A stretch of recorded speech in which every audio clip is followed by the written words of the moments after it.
Las heridas de un amigo. Generalmente desconocemos los caminos y los medios que Dios usa con sus hijos para conducirlos hacia Él. Es como aquel padre que ve a su hijo perdido en algún lugar y trata de dirigirlo remotamente, dándole indicaciones que lo desorientan, porque es él el que se encuentra extraviado en ese lugar y no el padre. Casi siempre, el hijo dudará de la efectividad del padre en cada instrucción recibida. Preguntará 2, 3 o muchas más veces para estar seguro de que la directriz es correcta o para confirmar que haya escuchado bien lo que se le ha instruido. Es como aquel experimentado piloto que cuando no logra distinguir el lugar en el que está la pista de aterrizaje, debe dejar que el experto operador de la torre de control le dirija seguro hacia su destino. Muchas veces pasa que nuestro sentido de orientación nos falla y creemos ir en la dirección correcta, cuando en realidad vamos en dirección contraria. Es ahí cuando Dios debe intervenir y corregir nuestro rumbo, porque de lo contrario nos expondríamos al desastre. Los pilotos saben que hay momentos en los que la aeronave debe ser guiada remotamente por un operador desde el mando central o torre de control. Pero también hay veces en los que ni siquiera el mismo operador podrá ubicar la aeronave y ésta deberá colocarse en el modo de piloto automático, que es cuando una computadora central toma el mando absoluto del avión. La computadora sabrá exactamente qué hacer en cada situación. Las instrucciones se darán inmediata y directamente en el momento en que se requieran y podrían sorprender aún al piloto más veterano y experimentado.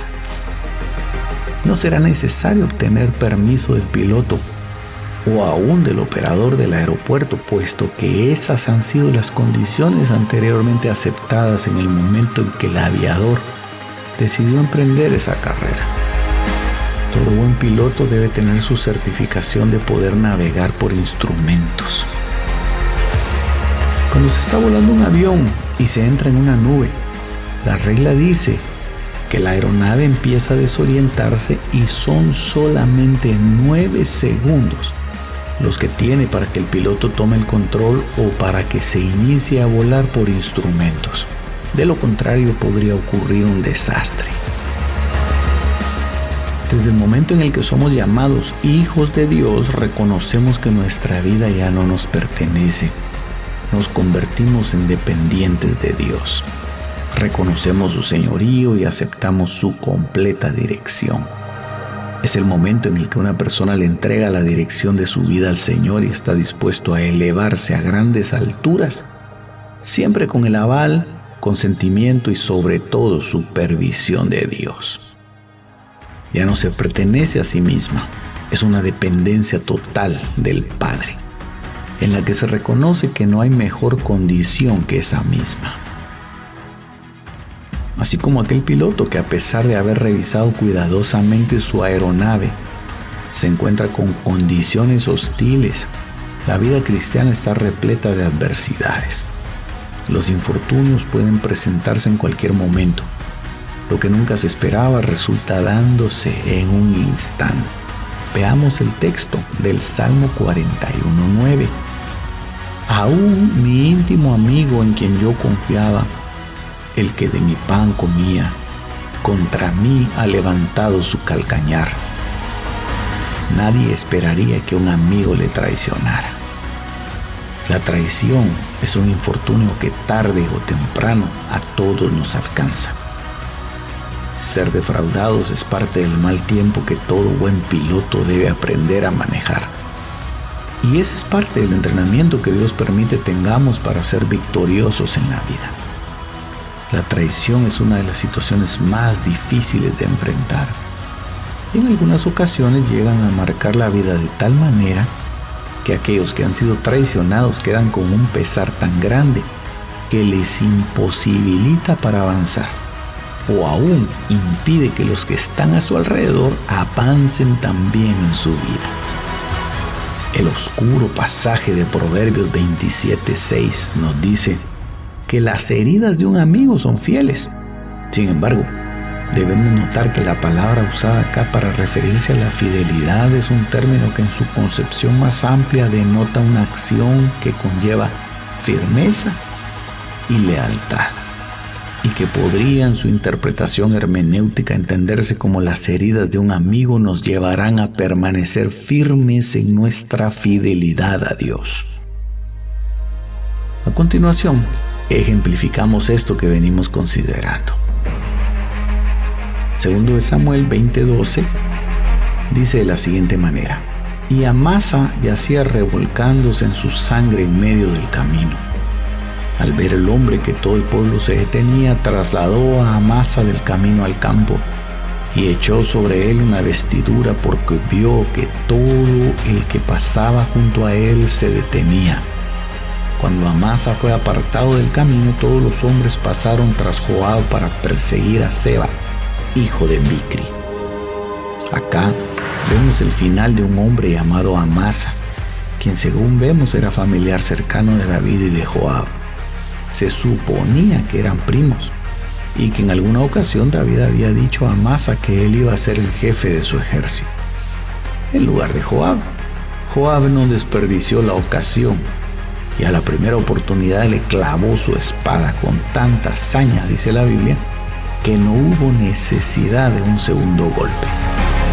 Amasa había sido traicionado. Su familiar más cercano le había provocado la muerte. La muerte había sido una especie de espectáculo público. Todo el pueblo que iba con Joab y el que conducía a Amasa hacia el encuentro con David había presenciado semejante acto de vileza e infamia. Amasa jamás se recuperaría de esta herida. Era una herida de muerte. Su cuerpo quedó tirado en el medio del camino y sus últimos reflejos, quizá la reacción involuntaria de un cuerpo exhalando su último aliento en una lucha infructuosa por la vida, eran presenciados por todos aquellos espectadores atónitos al contemplar tan inhumano acto de traición y crueldad. En el pasaje que recién leímos, Amasa, uno de los hombres valientes de Israel, estaba muriendo y se revolcaba en sus sangres, haciendo que todo el pueblo se detuviera a lamentarse por él y quizás a reprochar la actitud perversa del hombre que le había arrancado la vida. Qué gran lección podemos aprender de este episodio. Amasa tipifica a aquellas personas que fueron traicionadas de la manera más vil e infame. Personas que confiaban en que serían protegidas por aquellos que nomás se encargaron de causarles daño. Familiares cercanos, amigos entrañables, compañeros inseparables, un cónyuge que en el pasado les juraría amor y fidelidad eterna, socios que les hicieron invertir todo su capital en algún negocio, profesores que con soberana hipocresía les abusaron por mucho tiempo, hermanos en la fe que lograron inspirarles plena confianza, pero que al final los engañaron, líderes espirituales que con actitud farisaica les defraudaron, etcétera, etcétera.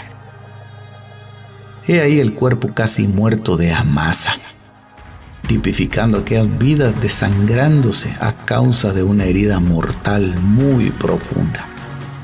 Todo el pueblo se detenía ante Amasa, lamentándose unos, murmurando otros, y algunos más enumerando los errores que aquel pobre desgraciado había cometido para permanecer en semejante condición. Es de imaginarse el desfile que había formado el pueblo para poder observar al hombre que yacía en medio del camino medio muerto.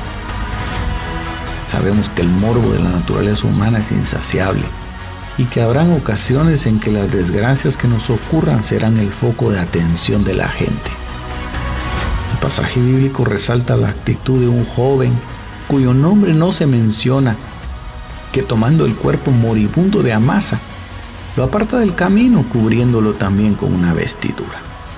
Si pudiéramos entender a través de esta situación que las personas que han sido traicionadas y que poseen heridas sangrantes en su cuerpo son generalmente el centro de atención para gente mórbida, que se deleitan en contemplar las magulladuras en los demás. Gente que les entretiene hablar de los pormenores de una ofensa o detalles de una traición cuando no se dan cuenta que están deteniendo el avance en su mismo crecimiento cristiano. Aquel que ha sido herido mortalmente tendrá que entender que es necesario cubrirse con una vestidura ministerial y que es posible que esa traición haya sido el inesperado elemento que Dios ha permitido para lograr un último y gran avance en nuestro desarrollo como hijos de Dios. ¿Sería acaso por eso que cuando Judas conducía a una multitud con espadas y garrotes para prender a Jesús, éste lo recibió diciéndole: amigo, haz lo que viniste a hacer? Para vivir es necesario mostrar valentía, pero para morir se necesita mucho más que eso. A nadie le atrae la idea de morir, pero para agradar a Dios no hay mejor cosa que eso. El Señor permitirá todo aquello que nos acerque más a Él, y si es necesario, como aquella instrucción que desorienta al piloto del avión que vuela por instrumentos, incentivará una traición para llevarnos aún más cerca de Él. Pero sepamos esto: nada de lo que Dios hace nos dañará ni nos perjudicará jamás. Alan Cameron, padre de Richard Cameron, estoy hablando del siglo XVII, ya anciano, estaba encarcelado a causa del testimonio de la palabra de Dios y de Jesucristo. Sus perseguidores implacables para hundirle la moral le llevaron en una bandeja la cabeza sangrante y las manos de su hijo Richard, martirizado, y le preguntaron con sorna si las conocía. Las conozco, replicó el padre, y besando la frente de su hijo exclamó: es la de mi propio hijo, mi querido hijo. El Señor lo hizo. Alabada sea su santa voluntad. Jamás nos causará daño alguno, ni a mí ni a ninguno de los míos. Antes ha hecho que la bondad y la misericordia nos sigan todos los días de la vida. Romanos 8:38 dice: porque estoy convencido de que ni la muerte, ni la vida, ni ángeles, ni principados, ni lo presente, ni lo porvenir, ni los poderes, ni lo alto, ni lo profundo, ni ninguna otra cosa creada nos podrá separar del amor de Dios que es en Cristo Jesús, Señor nuestro. En Lucas 9:24 el Señor deja muy claro que el que quiera salvar su vida la perderá, pero el que pierda su vida por causa de mí, ese la salvará. Por tanto, es necesario que evaluemos la posibilidad de que en este corto trayecto hacia el cielo Dios quiera tener el control absoluto de nuestra vida, como aquel piloto experto que aprende a que es más fácil volar por instrumentos, y que llegue un momento en el que podamos decir con absoluta certeza: con Cristo estoy juntamente crucificado, y ya no vivo yo, sino que Cristo vive en mí. Y lo que ahora vivo en la carne, lo vivo en la fe del Hijo de Dios, el cual me amó y se entregó a sí mismo por mí. Gálatas 2:20.